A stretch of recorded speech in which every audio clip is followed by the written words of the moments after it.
Started with Arrears. We're applying the latest in kind of AI and technology to help translate invoice to cash uh, more quickly, more efficiently, and with a better customer experience. One of the parts of this that's most critical is the communication.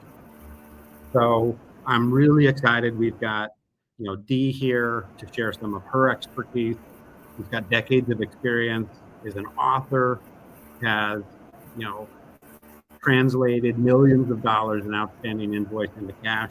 And we're going to talk a little bit about kind of how do we, kind of get the right message at the right time in the right tone to, those businesses and consumers that have, some invoices outstanding. And so I think to jump right in, thank you very much for kind of joining us, Dee. Looking forward to our conversation today, and would love to just start with why you're so passionate about the space. Absolutely. Well, good afternoon, Jared, and good afternoon to all of our LinkedIn Live audience. First of all, happy March and happy Women's History Month and all the things. So I just want to make sure we do all that. So the first question I thought I heard you say, so how did I get into this? I jokingly said, so what had happened was about 19 years ago, I used to work for a small IT company outside of Boston, where I'm originally from. Jared, as the COO, and I'm sure you work very closely with your CFO, when the aging is outstanding, usually there's an issue. So what happened in my case was the CFO said, hey, we've got $8 million in outstanding invoices. We've got a team of collectors, but we've not been able to crack the code to get this $8 million. And so your experience says you know how to collect this money. So I said, yeah. So basically, short story was that I got hired. I'm a part-time collector. I work Monday through Friday, 4 to 8.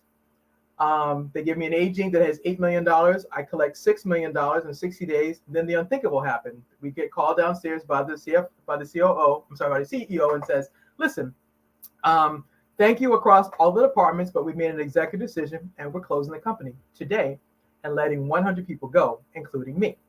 So my team, I collected my part of the $6 million. My team collected all this money. And I guess I jokingly say when I tell the story all the time, I will never know like all the decisions that were made to close the company. But what I know is why I'm so passionate about this is because I work for a small company. I got collected $6 million. And then the CEO says, thank you so much for your service, and then lets us all go 2 months before the holiday season. Jared, I'm sure as you've been the COO for Arrears and in your career in general, you probably had something in life that's kind of jarred you, that made you go, I don't want to see this happen again to me or to anybody else. And so what drives me is that this is what happened to me. And so I've built a career and written a book and all the things about this because I know that collecting outstanding invoices is a tough conversation, number one. Most people would rather get a root canal than have to go ask somebody to pay them. And then 3, I know that sales and invoices, they go together. Cash flow is really important, and especially for small business owners, because they're not like a large corporation that that has a large bankroll that can roll things. They're like, I did this work, I submitted my invoice, I need to get paid. And so my goal with us having this conversation is, okay, how do we make sure we get paid, but also mastering that delicate conversation of to get my money. I don't want to lose my client. I don't want to upset you. And I need to figure out how to do this and still keep getting work from you in the future. Completely. One is that's a tragic story, but like running and working in a small business is hard enough as it is. Yes. And I know we all here share that same passion and vision for how do you just kind of help with this really important aspect that often gets neglected. Absolutely. And so I'm interested, as you've talked to and work with small businesses across sectors in the country, like where is it that you find that folks stumble, or where is kind of the missed opportunity in having this difficult conversation? I think it's missed on a couple of things. Number one, what gets celebrated is the sale, because think about it. You've done your proposal or the RFP, you've done this great presentation, and then sales get celebrated as it should. But after you get the sale, then you go to the contract, and then the deliverable, then the invoicing. It's like, oh, you mean I still got to follow up and make sure we get paid? Yeah, that part. And I think what happens is that the front end is focused on the sales. But I say it this way, collect the cash. The sale is not complete until the money's actually in the bank. And I think what happens is that the fact is that the back end, billing, accounts payable, and accounts receivable, my lane, those two parts are kind of just assumed that it just gets done. It gets taken care of, as opposed to seeing that as a part of the process. There's a sale, there's a contract, there's a deliverable, there's invoicing, and there's collections. And I think when small business owners and businesses in general start to see this as part of a five-step process, as opposed to I just got the sale and I have to get paid, and saying, no, you have to do all the things, I think that will change. That's one mindset that can change. Secondly, I think that they operate in silos. Sales does sales, AR does AR.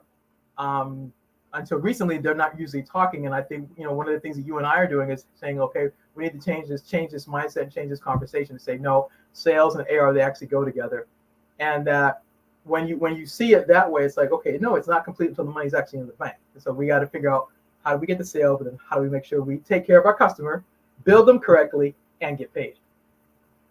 Now, I love your root canal analogy. Now, having been through a couple, I don't know that the conversation's quite on par.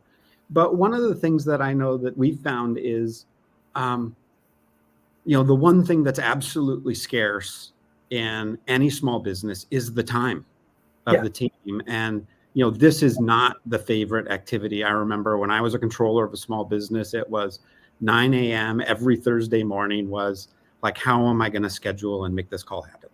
Right. And it can also feel a little bit icky, if I'm honest. What are some of the ways to just, have the same confidence when it's like hey, here's the product and service that we're offering. Here's why it's valuable. Yep. And how does somebody translate that into kind of the same conversation when it comes to, getting paid? So it's not this is the last thing I want to be doing is calling and collecting money. Yeah, great question, Jared. Well, first of all, I say it this way: as confident as you were to ask for the sale, you have to be just as confident to ask for the money.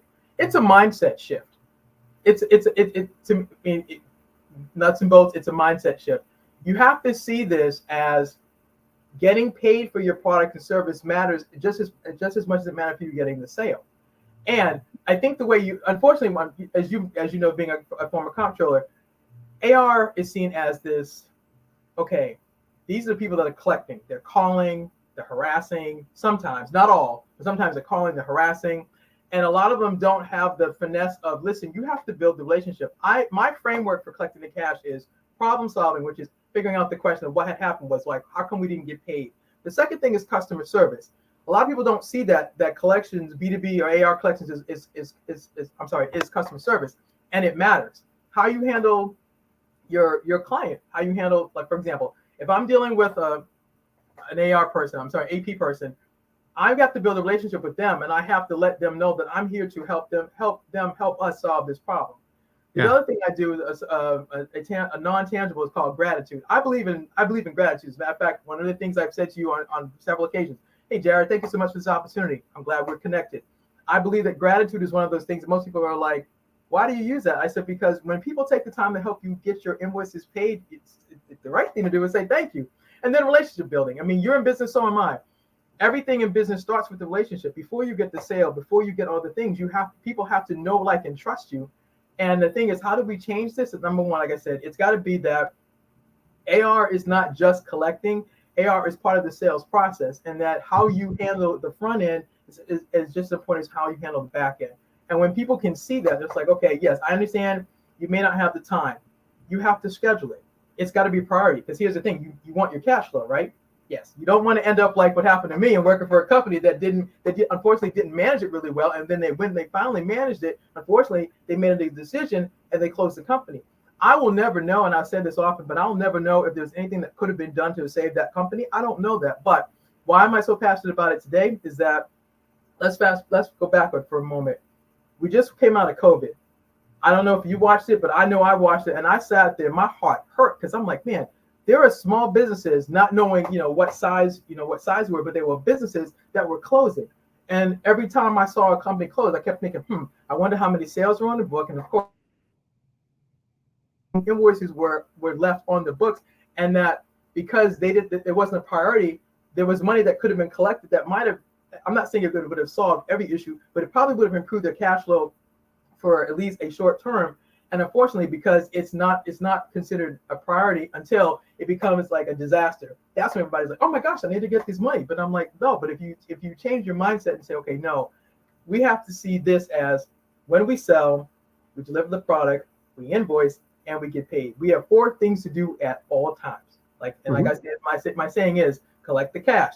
The sale is not complete until the money's actually in the bank. But you must. Oh no, I mean, absolutely right. Like, I'll talk to more entrepreneurs and small business owners that are more stressed about working capital than they are where their next sale is going to be. And with interest rates what they are, it could be, 10, 15, 20%, depending on the situation and the industry, that these cost, every day that they're going uncollected. And, one of my questions is, and, I know I've seen it, but I think it's worth, with the proactivity and the focus, how big a difference does it make? Like, if I am kind of having these conversations and I'm following up and I'm proactive, can I expect to see, more money come in a bit more quickly, and my clients are happier? Absolutely. I mean, the thing is, yes, you and I both know, because being proactive is how we got here. Think about it. Being proactive is how we got here. Because think about it. There's really not anybody talking about collecting the cash or collecting invoices or talking about this, because here's the thing. It's considered, like you said earlier, icky. It's considered uncomfortable. But you and I both know that if businesses don't collect their invoices, they're not going to be in business long, and they're not going to have cash flow. And so we've decided to be proactive and have this conversation and say, listen, we want to raise this rate, make you aware that you need to do this because it matters in your business. And I want to see, and personally, I want to see you be successful. Again, like I said at the beginning of the conversation, this is what jarred me to go on this new campaign to talk about this, because I worked for a company that didn't do this well. And so if one person, because I personally believe this, one person can make a difference, but as we collaborate, we can make a difference together. And that's what we're doing today. I love it. So I want to pivot a little bit, because I've got a short list of stuff where I want to kind of pick your brain and have the benefit for myself and the group here. Is there's sometimes bad stuff happens. Yes. And our clients absolutely have the willingness and the desire to pay, but are in a tough spot. Yep. How do you when you're having these conversations, and maybe I'm 30 days late, 60 days late, balance empathy with, firmness and and the importance that we've talked about of actually kind of closing the sale and collecting the cash? Sure thing. Well, one of the first things I do is, number one, I'll give you a live example. Hey, Jared, this is D. How are you today? You know what? I'm good. Listen, been reviewing my invoices, and I noticed that there's a couple that are still outstanding. I'm sure there's something going on, and I know it's uncomfortable to talk about it, but I'm calling because number one, I care about our relationship. This is literally how I have the conversation. I care about our relationship, but we're also in business. So I need to find out from you, is there something going on that's impacting you from not paying me? And you may say, well, yeah, I've been waiting for this client to pay me. They owe me $10,000. And so I get my $10,000, I'll be able to pay you. Okay, got it. Well, let me say, okay, first of all, thank you for telling me what's going on. Number two, is there any way we can come up with a partial payment? Because I'm willing to do a partial payment with you. I mean, that's not the route that's not the route I want to go, but I believe this: some money is better than no money. So is it possible for us to come up with a partial payment? What can you do for me today or within, like, by Friday?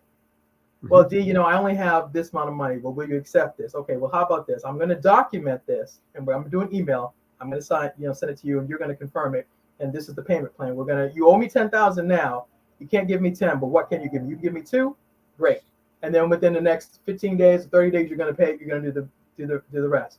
Yeah. Okay. And if you can't, how about we make sure we follow up with a follow-up phone call, and to confirm we agree to this, and the next payment is scheduled here. And if you can't make the payment, I need you to be upfront with me and tell me, and then so we can figure out what can we do. Because here's the thing: in good faith, you signed the contract with me, and the agreement with me was that I was going to do the work, you were going to pay me. But now you've run into difficulties. I don't want this to get more uncomfortable than it already is.